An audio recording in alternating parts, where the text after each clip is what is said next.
Pour bien s'entendre, il faut bien s'écouter. Rendez-vous sur M, la petite radio du Grand Maghreb. Bonjour amis auditeurs, c'est reparti, merci de nous être encore fidèles et de plus en plus nombreux. Avec vous, nous allons revenir sur l'actualité de la semaine à travers les yeux et les oreilles et les opinions de chacun des journalistes autour de cette table. Ce matin, pour nous accompagner, il y a Hassan Walid, Journal Al-Watan. Bonjour. Bonjour. Hassan. Il y a Saïd Jafar, le Huffington Post. Bonjour. Il y a le Khabar Télévision, Mohamed Iwanouren. Bonjour. Abed Sharif, journaliste indépendant, Bonjour. El Qadi Hassan de Maghreb Émergent. Bonjour. Bonjour messieurs, merci d'être là pour commenter l'actualité de la semaine. Alors, le CPP, c'est reparti avec, comme chaque semaine, un point rapide sur l'actualité en un mot, une déclaration, une image. Hassan, on va faire le tour de table. Ah oui, d'habitude tu commences pas par moi.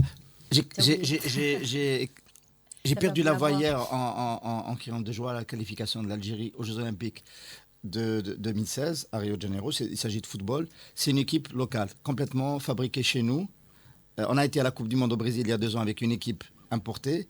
On repart au JO avec une équipe algérienne d'ici. Et c'est ce qui nous attend pour l'avenir. Les footballeurs indiquent le chemin à l'économie. Bon. C'est bien, tu as eu de la chance, il y en a qui n'avaient pas d'électricité du tout hier. Abed, le retour de Abed. C'est un regard complètement décalé sur l'actualité. L'événement de la semaine, c'est l'énigme de la semaine qui est l'Akhdar Boussalem. On va demander à Hassan. On va rappeler qu'il a dit quelque chose. Peut-être a-t-il une idée. Tu as vu. Je vais te demander d'enchaîner. Abed n'aura pas sa réponse, bien évidemment. Et moi, je pense que l'événement de la semaine, c'est Mouloud Hamrouche qui rappelle le rôle historique de l'os et de ce qu'il appelle lui les pères fondateurs dans un moment de crise. Donc, il compare un peu la crise d'aujourd'hui à celle d'il y a plus de 60 ans. Voilà, je relève qu'il a parlé de l'os et des pères fondateurs. Tu y étais aussi. Oui, on expliquera ça. Mais moi aussi, j'étais avec Hassan Abadra. Le mot à relever, c'est plutôt les choses sont plus graves qu'on imagine. Oui. Mohamed. Moi, c'est toutes les réactions qu'a suscité la lettre du général Toufir. Oui. C'est le fait de la semaine. Oui. Voilà, donc on va commencer par ça. J'allais dire, pour commencer tout à l'heure, le CPP ou chronique d'une mort certaine. Le CPP aurait très bien pu s'appeler comme ça. Je m'excuse pour... je vais faire un peu de... de nécrologie. Voilà. Je m'excuse. On le fait chaque semaine.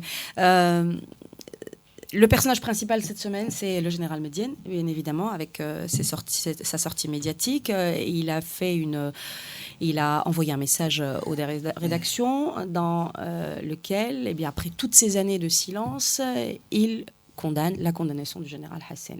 En quelques termes, c'est cela. Bon, alors, ça a suscité en tout cas des réactions, beaucoup de réactions. Une partie de la presse y a vu des messages, ou plusieurs. Une autre a simplement considéré que le général Hassan, et a commenté que le général Hassan aurait dû s'adresser à tout le peuple et qu'il ne s'inquiétait pas forcément du sort des Algériens. Enfin, voilà. Dans tout cela, il y a peut-être une erreur de communication. J'aimerais commencer pour cela. Je vous pose la question. Est-ce que vous pensez qu'il y a eu une erreur de communication du général Hassan ou un message du général Médienne, ou est-ce que son message était ciblé, orienté et stratégique? Voilà, je vous pose la question pour finalement essayer de comprendre si ce message va atteindre son but ou pas. Moi, je ne pense pas qu'il y a eu une erreur de ce type-là, mais... la lettre révèle que Toufiq est un personnage faible aujourd'hui. Il avait agi avant cette lettre. Il n'a pas pu faire quelque chose. Il n'a pas pu sauver le soldat Hassan. La seule chose qui lui est restée, c'était de témoigner publiquement, parce qu'il n'a pas pu le faire au procès d'Oran. Il assume publiquement, peut-être d'un point de vue moral, ça l'a interpellé. Il assume publiquement sa responsabilité devant ce qui s'est passé. Simplement, tu penses que c'est vraiment de la faiblesse du général Médienne, le puissant numéro 1 des services de renseignement, après toutes ces années à qui on attribuait tous les pouvoirs? Aujourd'hui, faible? Enfin, peut-être il faut poser la question autrement. À qui il s'adresse? Est-ce qu'il s'adresse à l'opinion algérienne? J'en doute. Ça ne fait pas partie de la culture du DRS, ni des chefs du DRS, de penser que l'opinion publique algérienne a un rôle dans les batailles politiques. Donc, c'est un message qui s'adresse au Sérail. Et moi, je trouve une certaine ironie, c'est-à-dire médienne, se retrouve dans la posture des gens qui sont éliminés du système et qui ont des répliques de type DRS. Donc, voilà, il y a eu une riposte DRS, qu'on pourrait dire canal historique, ça pourrait répondre à la question de Abed Sharaf. De ta question, qui est c'est Abed Sharaf. Il a eu une riposte de ce type-là. Et la vraie question est-ce que le DRS va écouter, est-ce que à l'intérieur du DRS ce message a de l'impact ou non? Moi personnellement, je ne suis pas en mesure de le dire. Oui. Bon, on va essayer de toute façon de comprendre un petit peu plus. Mohamed, le Sérail, c'est large quand même. On se demande, il a déjà écrit au président de la République et il n'a pas eu de réponse, le général Médiane. Pourquoi aujourd'hui s'adresserait au Sérail, au chef de l'État ou peut-être aux gens qui l'ont tout? Est-ce que son message n'est pas plus ciblé que ça? Ou encore une fois, c'est peut-être une erreur de communication. Bon, ciblé ou pas, on ne peut pas le savoir, puisque c'est un message privé. Donc, privé, c'est un message privé. Oui, c'est lui, il l'a exprimé. Lui, il l'a exprimé. Quelque part, il a donné, comme l'a dit Hassan, il a donné son témoignage dans le procès Hassan, c'est tout, parce que la justice ne l'a pas écouté. N'a pas voulu l'écouter ou ne l'a pas écouté, donc il a donné son message. Ensuite, il confirme les dires de Louis Hannoun, du groupe des 19.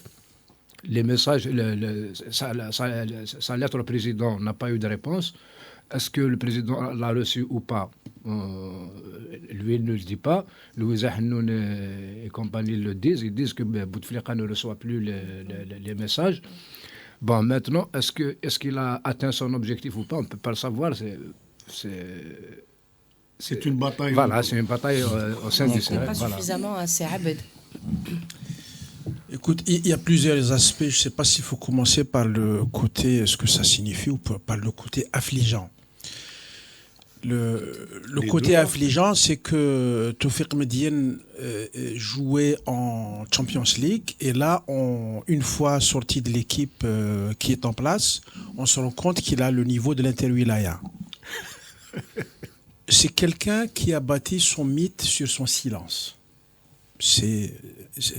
Voilà, c'est une réalité, c'est un fait. Il a réussi quand même à devenir un mythe. Et puis, il détruit ce mythe en défendant un homme du clan. On aurait attendu d'un type qui avait, à qui on créditait une certaine envergure, on attendait de lui qu'il s'exprime peut-être une fois par an, ou là, tous les 2 ans, tous les 3 ans, pour faire de grandes analyses de sécurité géostratégique, les grandes menaces sur la sécurité de l'Algérie, rester à ce niveau-là. Et il sort pour dire à ses troupes, à son ancien chauffeur, comme dit Amir Abouraoui, que la ghalba nadert li alayya et c'est tout ce que j'ai pu faire. En fait, sa lettre n'a aucun sens, n'a aucun objectif. Elle ne va rien sauver. C'est un truc personnel, c'est un message personnel. Le général Hassan pour lui dire la nadert li alayya ou la ghalb. Ça n'a aucun impact. Son message sa démarche n'a strictement aucun impact. Donc, moi, je suis frappé par ce décalage entre ce qui était un mythe et la réalité du personnage. Et on se rend compte que ces gens-là, finalement, ne fonctionnent bien que dans l'appareil. Une fois exclus de l'appareil, et c'est pas le premier, c'est le mythe Bouteflika avant qu'il ne revienne au pouvoir, c'est le mythe Blaïd Abslem, l'ami de notre ami Ihsan, c'était des mythes à un moment donné, et on se rend compte qu'on s'est trompé. Est-ce que tu prends peut-être des risques en Je t'avançant veux dire, voilà. mais là, Abed Sharaf est en train de décrire un système. Oui, un système, bien Totalement. évidemment. C'est-à-dire personne n'en échappe, ni sortir, Toufir, bien sûr. ni aucun autre. Bien sûr, mais est-ce qu'on peut sortir un homme comme ça, je disais tout à l'heure, qui a eu autant de pouvoir et qui a sans doute encore des réseaux aujourd'hui, sans doute un pouvoir encore aujourd'hui, et être aussi affirmatif non, et dire... faut pas se tromper. Je pose la question. Attends, j'ai pas Khalil fini. Non, je n'ai pas fini. Non, Je n'ai pas tu fini, dis qu'il n'a aucun pouvoir. Il est sorti, il ne peut Alors, strictement ma rien. question, Point. on va revenir à son message pour essayer d'avancer.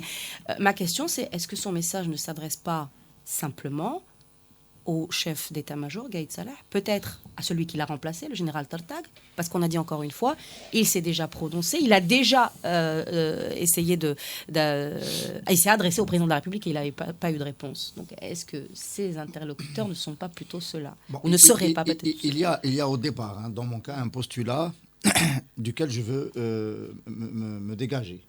Le postulat, c'est sur lequel vous travaillez depuis longtemps. C'est l'omnipotence et l'omnipuissance du général Toufir. Je me suis toujours démarqué de cette lecture-là. J'ai toujours dit, c'est un mythe. Je l'ai toujours dit ici au CPP. J'ai toujours dit qu'il était l'homme d'une situation conjoncturelle au moment où il fallait remplacer Zeroual et il fallait trouver une solution. Et à ce moment-là, il a joué un rôle particulier. Il avait déjà 7-8 ans à la tête des services. On est en 98, 8 ans.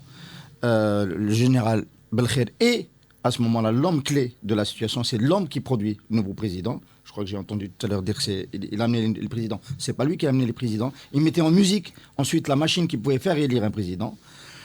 Je n'ai jamais considéré le général Toufir comme étant un leader de l'ANP. Le leader de l'ANP, c'était Nza. Le leader suivant, c'était Lamari. Le leader suivant, c'est devenu aujourd'hui Gaïd Salah. Il faut bien s'entendre sur cela. Donc, si on casse le postulat sur lequel on travaille depuis tout à l'heure, on peut comprendre la suite.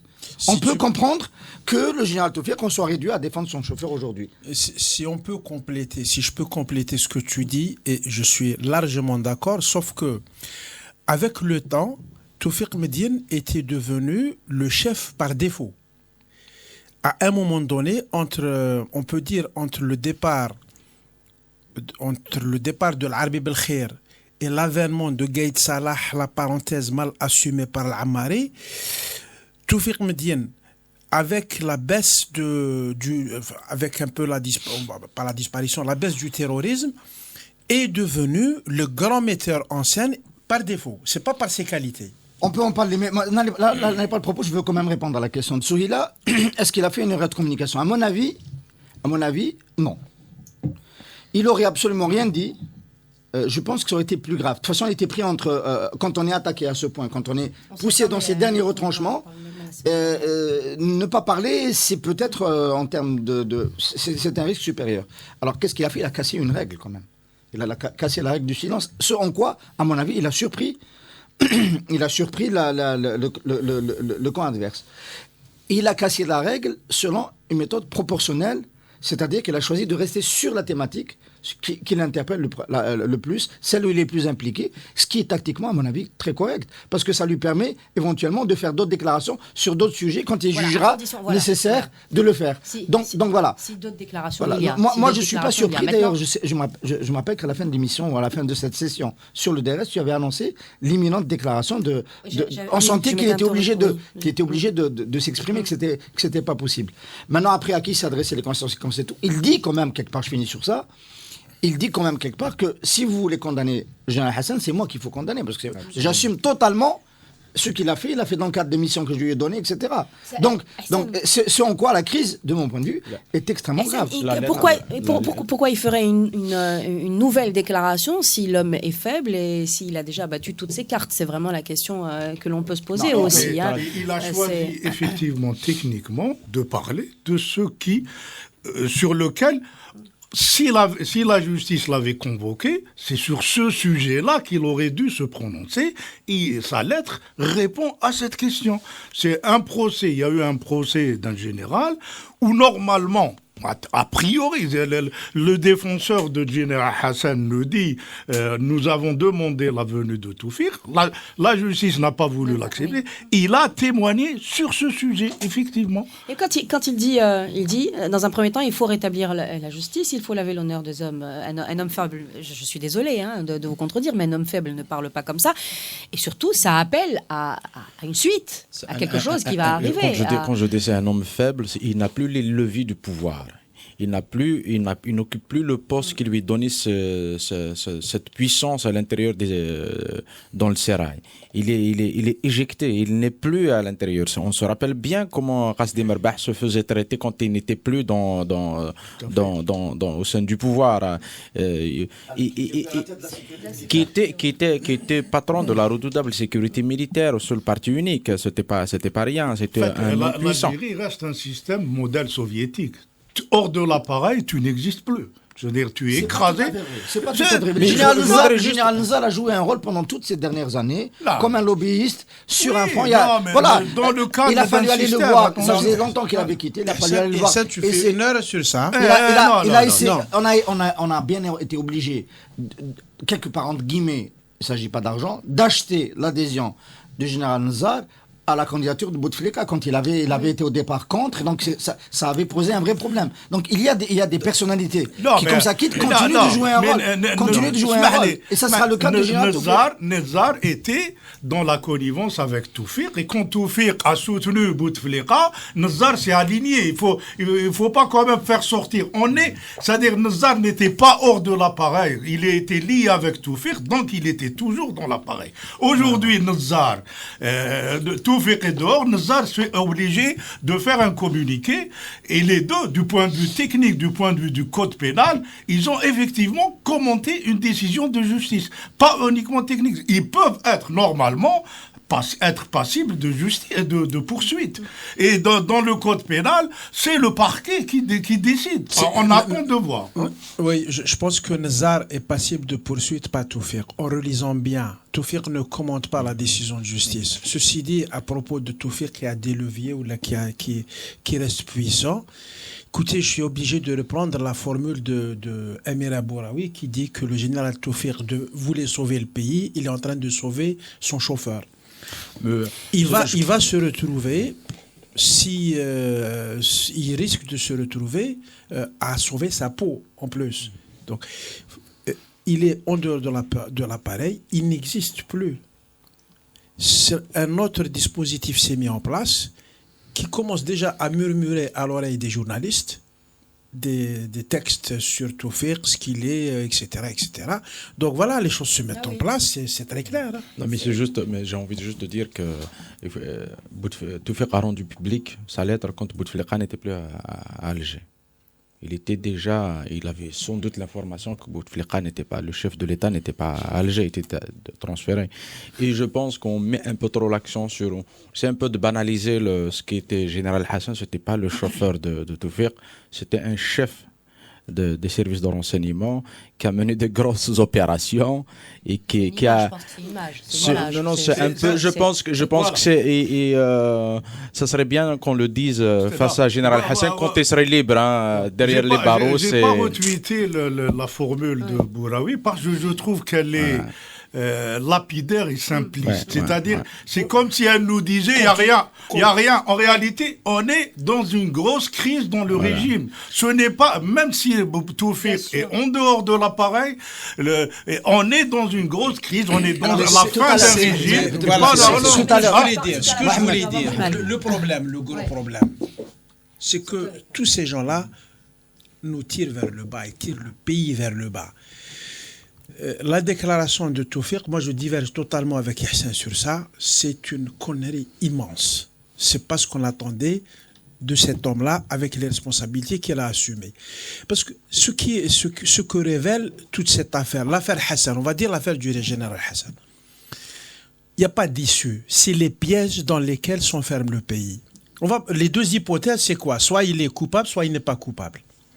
S'il n'est pas coupable, ça veut dire que la justice militaire a été utilisée pour enfoncer un homme qui était, le général Médiane, qui était le numéro 2 des services spéciaux. C'est très grave.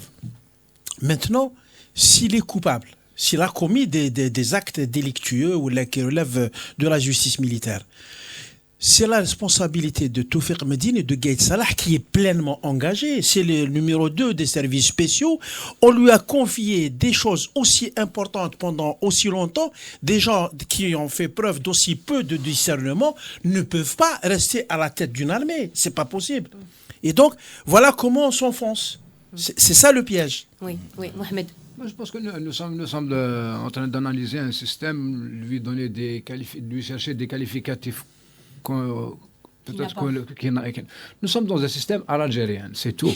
Dans nos villages, toute personne qui sort du consensus, il est exclu du village. Peut-être qu'il est mis en quarantaine, exclu, parfois il s'exile, etc. Donc c'est à l'algérienne, c'est tout ça. Dès qu'on du consensus, on est complètement out.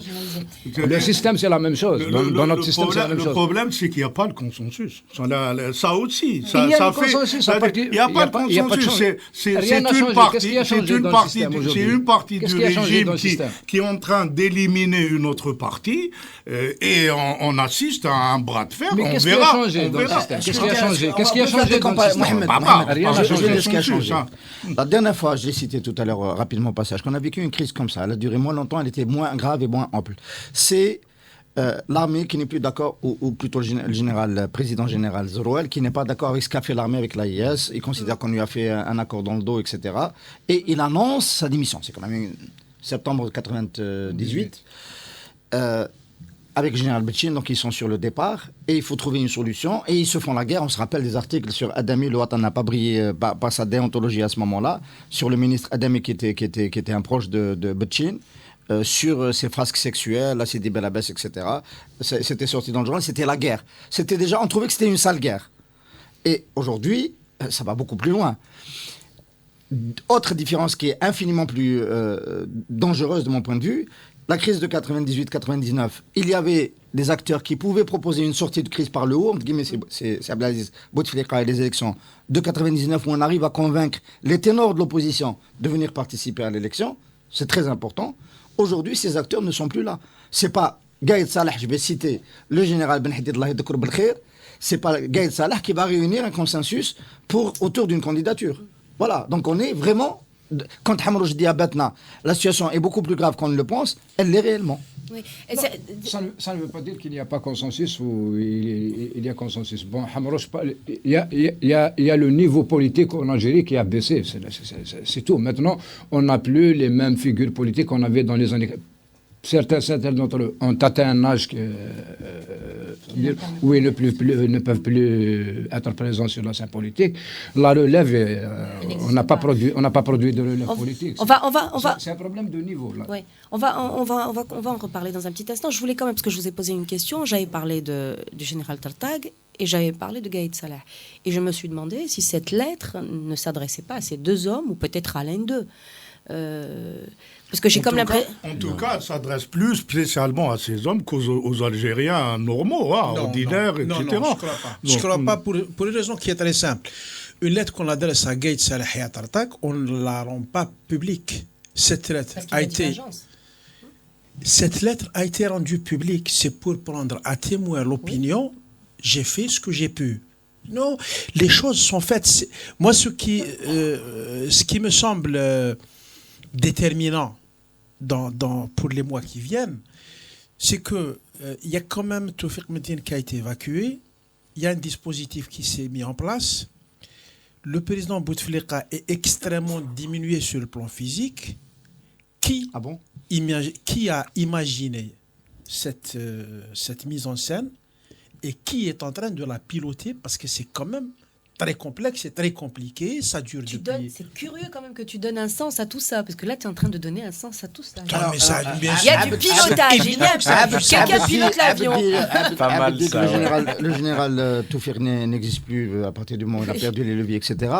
C'est pas tout à fait vrai. Parce que quand on écoute parler Ammar Saïdani, tout ce qui se passe en Algérie, c'est le fait de la capacité de nuisance du général Toufiq. C'est-à-dire l'opposition de Zeralda bouge à cause du général Toufiq.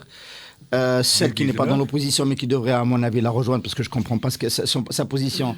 Louisa Hennoun, quand elle dit ce qu'elle dit, quand elle fait, c'est le général Toufik. Les 19, c'est le général Toufik. Comme référence dans l'analyse. Non, vous lui avez donné d'accord. C'est pas la puissance réelle qu'on lui prête. C'est pas la puissance réelle qu'il détient. C'est comme à l'époque où il était à la tête du DRS.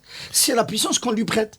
Et si on lui prête cette puissance de pouvoir, voilà, si on lui prête cette capacité à faire bouger, moi je ne crois pas que ce soit le cas, mais si on lui prête cette capacité à faire bouger autant d'acteurs sur la scène politique algérienne, il continue d'exister. Mais pour cette équipe incarnée aujourd'hui par Saïdani et dans une moindre mesure par Hamid Green, ils ont besoin de cet ennemi pour pouvoir justifier leur projet futur.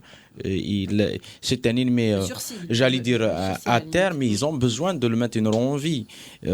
Après, juste un autre élément par rapport à leur influence, à leur pouvoir, Khaled Nazar continue d'exister, mais il est dans la tradition en tout cas de l'armée algérienne, de ses services.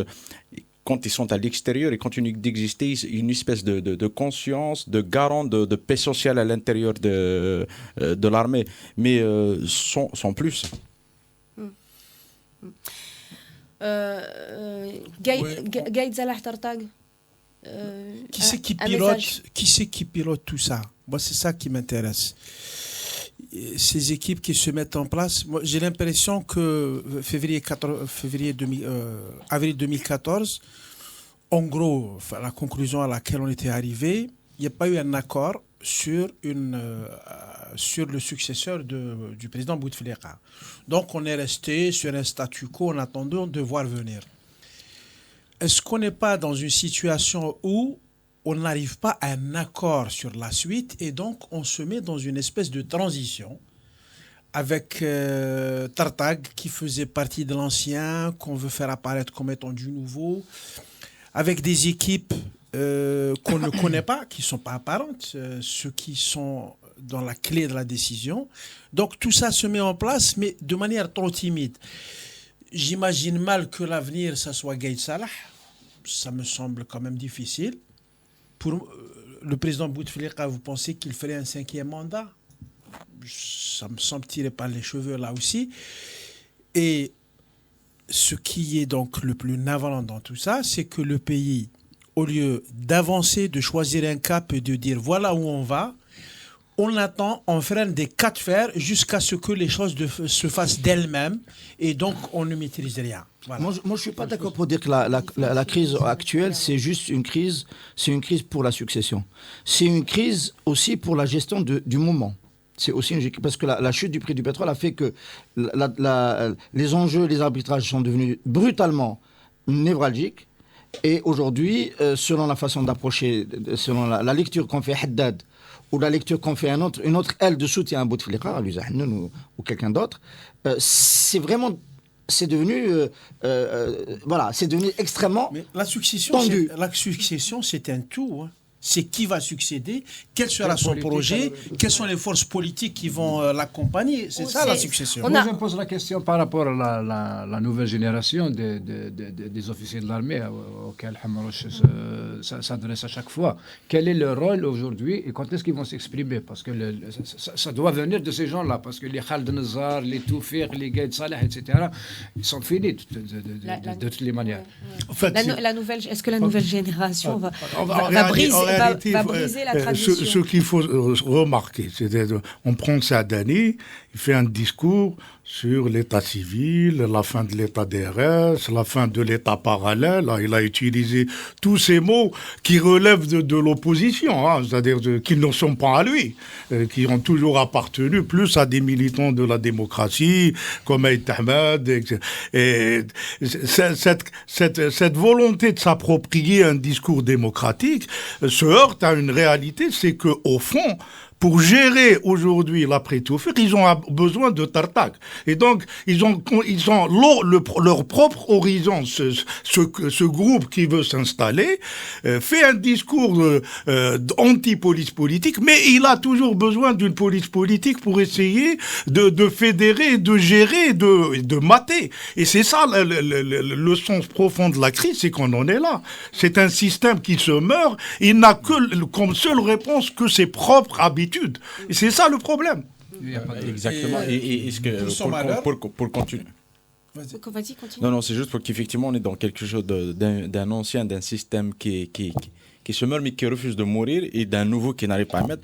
Et c'est ça le sens de la crise d'aujourd'hui. Et entre les deux, on assiste c'est une situation qui produit des démons, qui produit des monstres politiques qui peuvent nous conduire vers quelque chose de totalement incontrôlable. Dans la suite de ce que disait Saïd, dans les années 90, on avait un pouvoir, un système autoritaire qui voulait se perpétuer.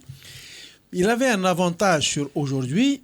Il avait des intellectuels qui avaient un peu de crédibilité, qui étaient un peu écoutés. Là, il ne trouve que Saadani. Comme intellectuel organique, on a fait mieux dans l'histoire. Voilà. C'est un signe quand même de limite, de déclin. Chronique d'une mort annoncée. Cette première partie portait franchement bien On sait qu'on est dans une fin de partie, et la grande angoisse, la seule que partagent les Algériens, qui à la limite se désintéressent des batailles de chefs, c'est que la suite. Et il ne mesure pas comment ça se fait. Ihsan a fait le rappel de la période de Zeroual au moment de la démission. Il faut rappeler que c'était entouré de massacres. Oui. Où Alger était entouré de massacres. Et ça, c'est la mémoire des Algériens. Quand les chefs se battent, c'est nous qui allons payer les prix. Et c'est une appréhension très réelle. Et qui pose en fait la véritable difficulté du pays, c'est que on est dans la crise, Ihsan, qui est très versé dans l'économie, dans ce qu'il dit, place souvent le volet économique en avant, la crise, etc. A raison, je ne dis pas qu'il a tort ou là. Mais en fait, on est face à un personnel politique avec des agendas qui sont extrêmement différents.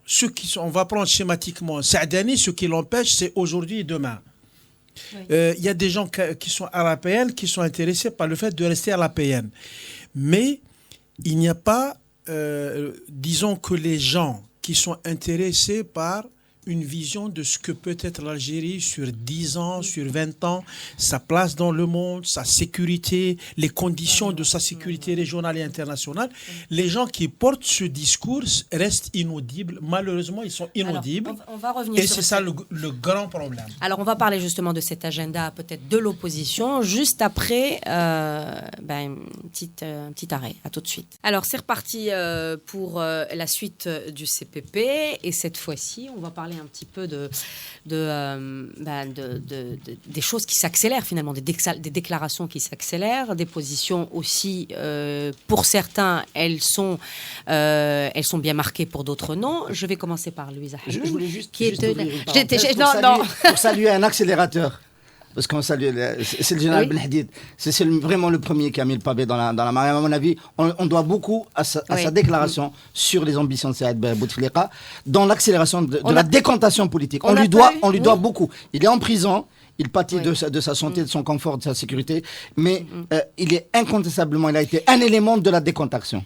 Absolument. C'est vrai ce que tu dis, et d'autant plus qu'on n'a jamais eu depuis de précision d'informations aussi précises avec des noms et voilà, depuis le général Ben Hadid. N'empêche, je vais revenir quand même sur ce coup d'État, sur ce coup de force, sur toute la sémantique qu'a utilisée Louisa Hanoun.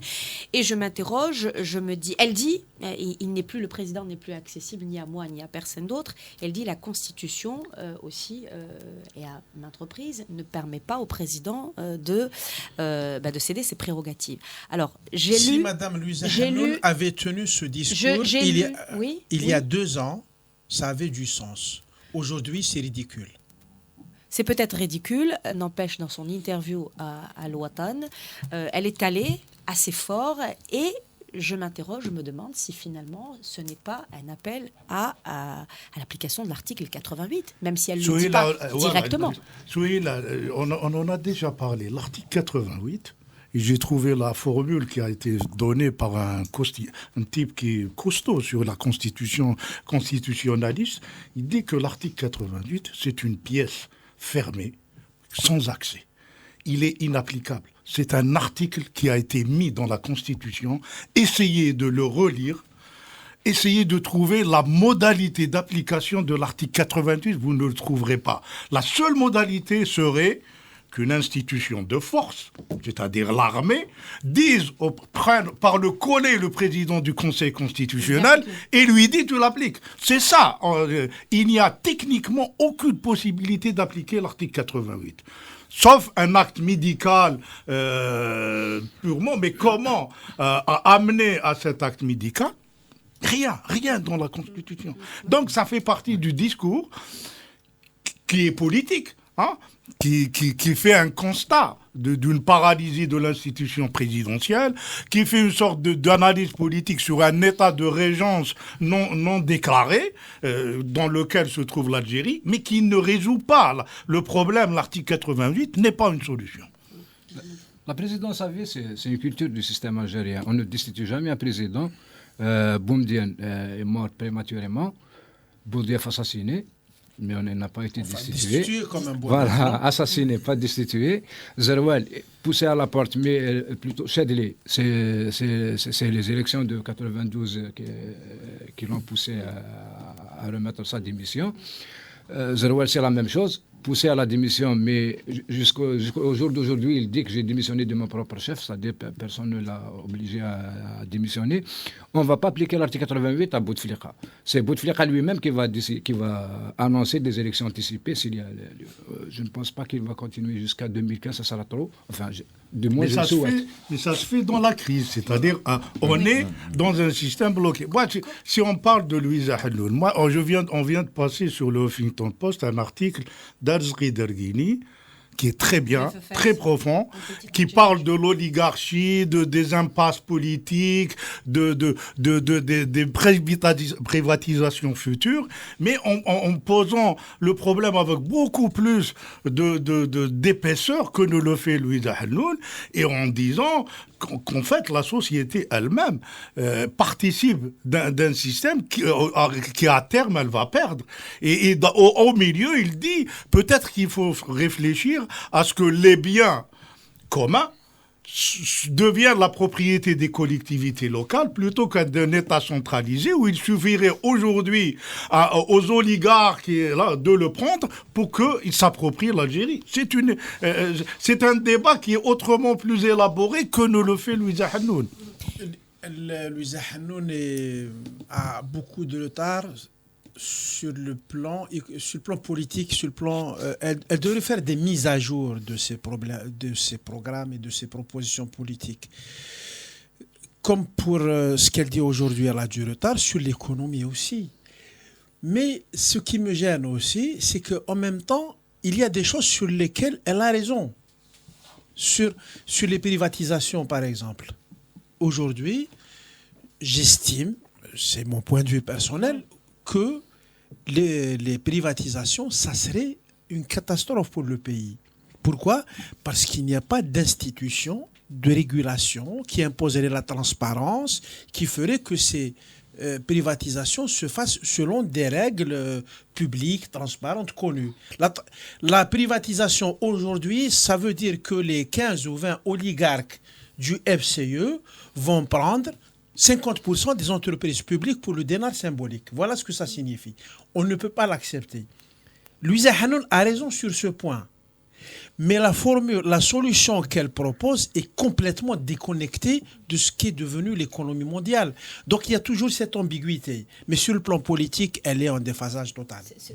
Sur le plan politique principalement, s'il faut donner du sens à la démarche, ou s'il faut avancer une démarche démocratique pour sortir de la crise, est-ce que ce qu'elle propose, je reviens encore à elle, après on peut enchaîner, ce qu'elle propose, des alliances, aujourd'hui elle dit qu'elle est capable de faire des alliances avec n'importe qui, avec tous ceux ceux qui se sentent concernés, avec Hamrouche peut-être, avec d'autres personnalités politiques. Est-ce que cette démarche républicaine serait ou engendrerait une dynamique démocratique Sur le plan politique, Louisa Hannoun est à une échelle très petite ce qu'était le Pax en Algérie sous Boumedienne et sous Chadli.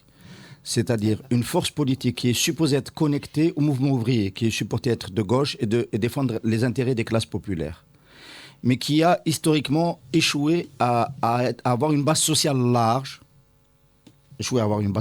Ça n'a jamais été le PCF ou le PCI en Italie, avec des millions d'adhérents, et qui va construire un discours pour pouvoir exister politiquement, qui est un discours de soutien à l'homme fort du moment et un discours de critique à son entourage. C'est ce que faisait le Pax. Nous, on critiquait le Pax. Moi, je viens d'une tradition d'extrême gauche. Le bon roi et le mauvais vizir. Absolument. Moi, je viens d'une tradition d'extrême gauche au début des années 80 et j'avais un gros problème avec le Pax qui disait Chadli, il est infitahiste, il fait ce que fait Sadat en Égypte, mais il faut le soutenir parce qu'à l'époque, c'était autour de lui, il y a des forces positives.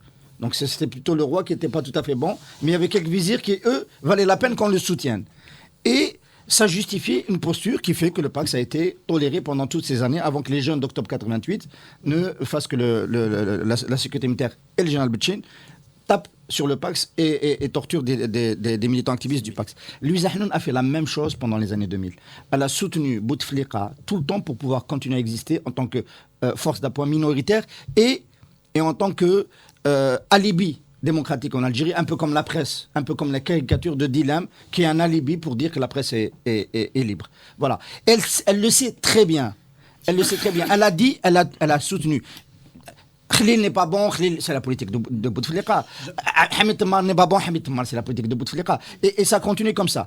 Aujourd'hui, elle est en phase de redéploiement. Elle cherche un repositionnement politique. Mais elle n'a pas rompu complètement avec l'ancienne position. C'est-à-dire qu'elle continue de dire du bien de Bouteflika. C'est intenable. Et moi, ça m'exaspère. Passer le ballon sur ça, juste pour dire que Louisa Hannoun est quand même allée beaucoup plus loin dans le ridicule et dans le négatif que le Pax, parce que le Pax a produit des idées. Et Louisa Hannoun a soutenu Sidi Saïd. Ça restera dans l'histoire, ça.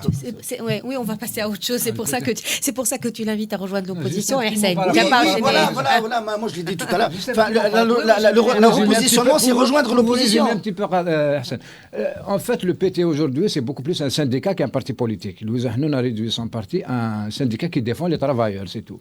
Or, le PT, pour être un parti qui donnait des millions de gens comme le DSN, c'est un tout, c'est un programme politique, c'est un programme culturel, c'est un problème. C'est-à-dire, Louisa Hannoun, elle sait, le problème les Algériens sont des conservateurs, pour ne pas dire islamistes ou autre chose. Donc, il fallait éviter toutes les idées qui fâchent et prendre uniquement le côté social des choses, le côté syndical des choses, pour essayer. C'est ce qui a fait que le PT n'a pas réussi à... Alors, intéressons-nous maintenant à la démarche de Hamrouche et à sa sortie médiatique, sa nouvelle sortie médiatique, dans laquelle tu disais tout à l'heure en début de cette émission, Hassan, il appelle au père fondateur et à l'os dans une situation de crise.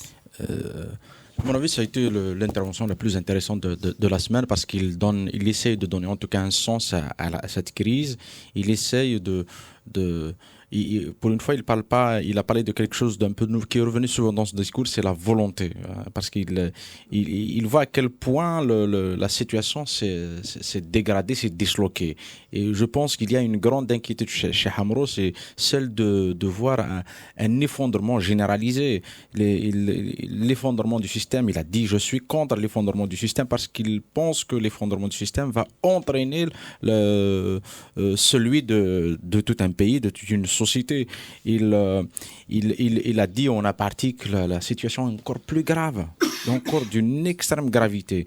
Et je pense qu'il va au-delà du système de conflits à l'intérieur dans le sérail et des hommes surtout. Il ne veut pas réduire la crise à celle de Toufik contre Gaït Salah. Bouteflika est d'accord conjoncturellement avec Gaït Salah. Mais le vrai problème pas avec Hamrouche, mais dans la situation du pays, est-ce que ce type de discours est écouté? Est-ce qu'au sein du pouvoir, parce qu'aujourd'hui, il doit être un acteur... C'est un discours qui n'est pas audible. C'est ça la vraie problématique. Est-ce que...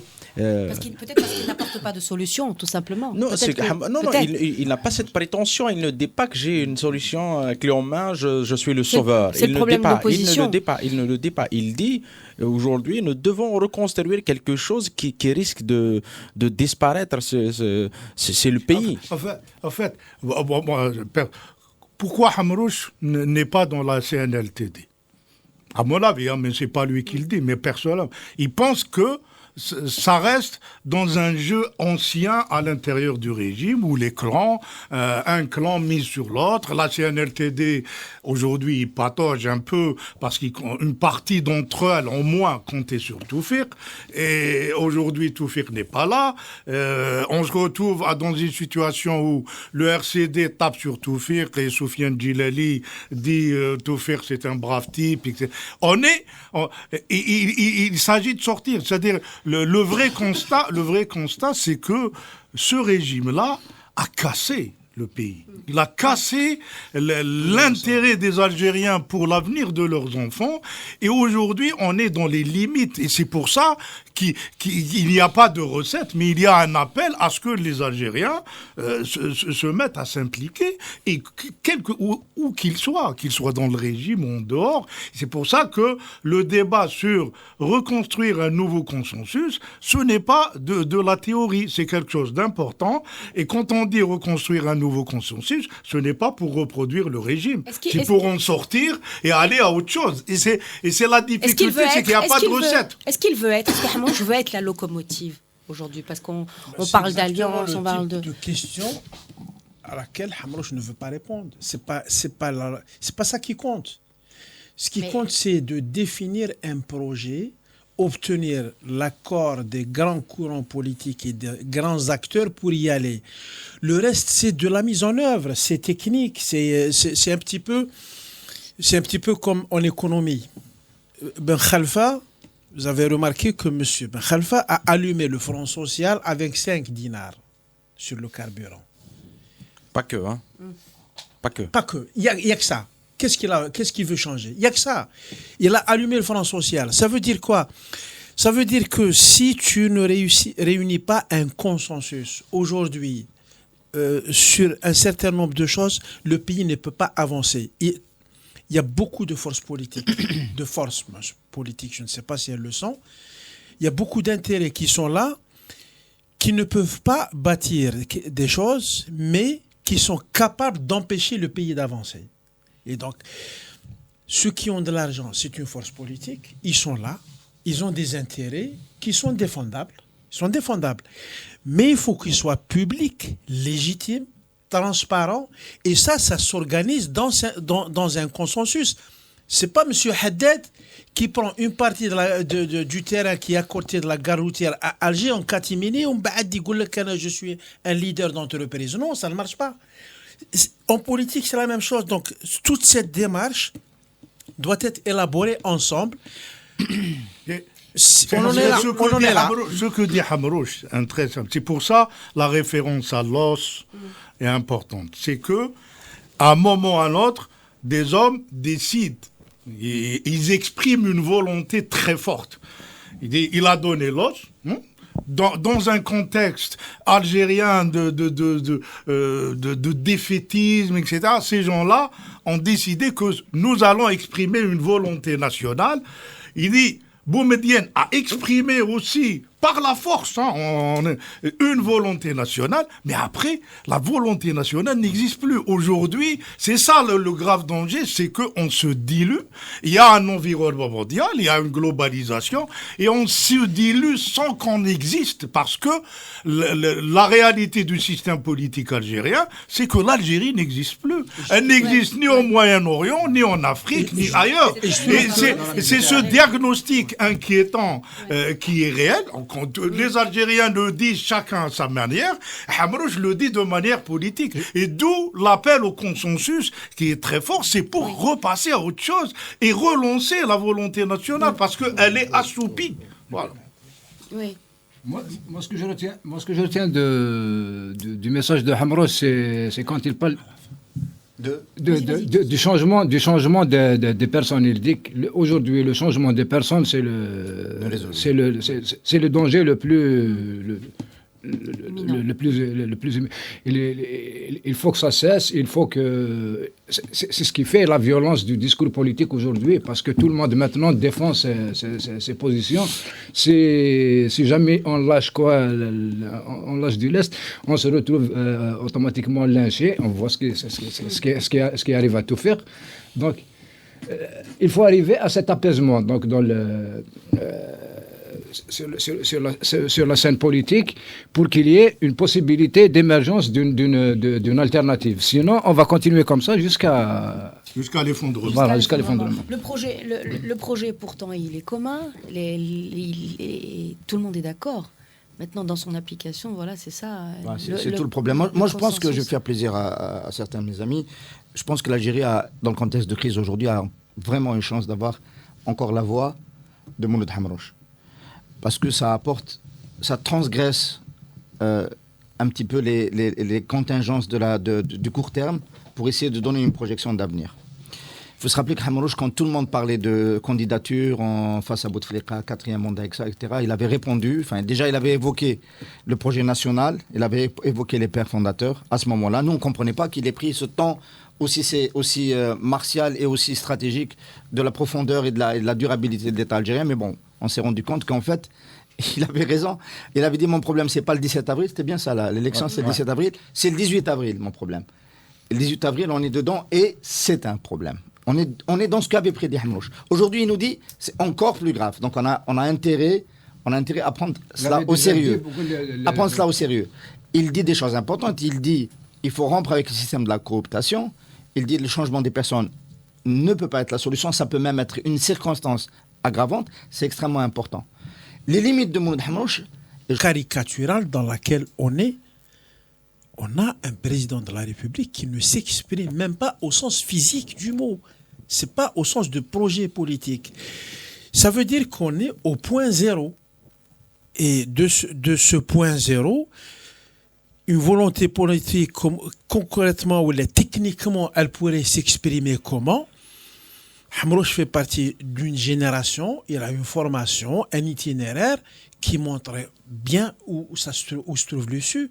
Les gens qui vont avoir à gérer, qui vont avoir la responsabilité de gérer le pays sur les 10-15 ans qui viennent, c'est ces gens-là qui doivent exprimer un cap. Mais et combien d'appels que Hamrouche a lancés au tenant du pouvoir il n'a pas été écouté. Oui, et toujours il est là, il ne se fatigue pas. C'est le reproche permanent qu'on fait à Hamrouche, qu'il n'a pas été écouté, il nous donne pas la recette. Mais en fait, il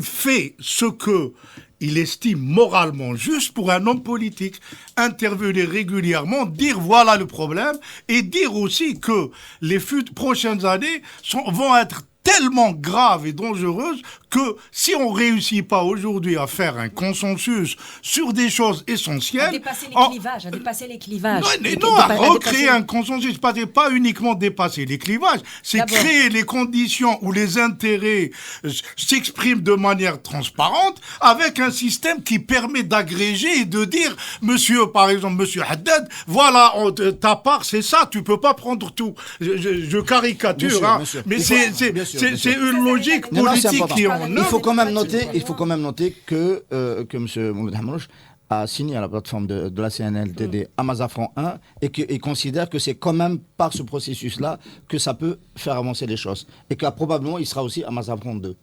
Voilà. Moi, c'est juste ce qui est intéressant pour revenir un peu au début de la discussion. Comment aujourd'hui l'opposition peut se saisir de ces moments historiques? Comment c'est vrai que la décennie 90 a fait tellement de dégâts au sein il y a eu à l'ombre de la violence, il y avait eu une guerre civile entre les élites de manière générale, où on n'a pas fait on n'a pas fait l'inventaire de tout ça. Donc il est difficile aujourd'hui de voir une évolution dans les positions politiques des uns et des autres. C'était positif ce qu'on a vu avec Zeralda, mais c'était vraiment, on est resté à la surface des choses. On n'a pas allé à la poignée de main entre Ali Djiddi et Saïd Saadi, ça peut aller plus loin. Ça peut aller loin. Aujourd'hui, ça serait bien. Moi, je suis de ceux qui pensent qu'on peut accorder de l'amnistie à Louisa Hannoun. Moi, je suis rancunier, donc. Oui, elle peut, je crois, c'est pour ça qu'on continue à parler, à faire de la politique, à écrire, à s'exprimer, il peut y avoir des évolutions positives dans les positions des uns et des autres. Et aujourd'hui, c'est extrêmement nécessaire, c'est même pas un choix. Un dernier moment, parce que c'est fini. Est-ce que Hamaroche va le classer dans l'opposition, ou alors il est là pour dire à l'opposition, voilà, telle démarche est bonne, telle démarche est... C'est pas ce qu'il veut. Il n'est même pas dans ça. Il n'est même pas dans ça. Habarouche s'adresse aux Algériens. C'est-à-dire, moi j'étais à Batnas. Je vais vous raconter. Ce qui était intéressant, c'est que les gens qui étaient venus l'écouter étaient demandeurs de sens. C'est ça l'Algérie aujourd'hui. Tu as une société qui a une demande, qui veut comprendre, et qui est d'ailleurs sidérée de voir leur pays arriver à la situation où elle est. Nous sommes une société en pleine sidération. Et Habarouche donne les clés pour sortir de la sidération. C'est-à-dire, il y a une manière, il dit que c'est pas désespéré, et qu'il y a une sortie. Mais il faudrait y réfléchir. Il y avait un maquisard qui avait qui avait près de 90 ans, qui avait dit la chose suivante: nous sommes humiliés. Nous sommes humiliés. Bon, c'est sur cette dernière phrase que se termine ce PPP. À la semaine prochaine.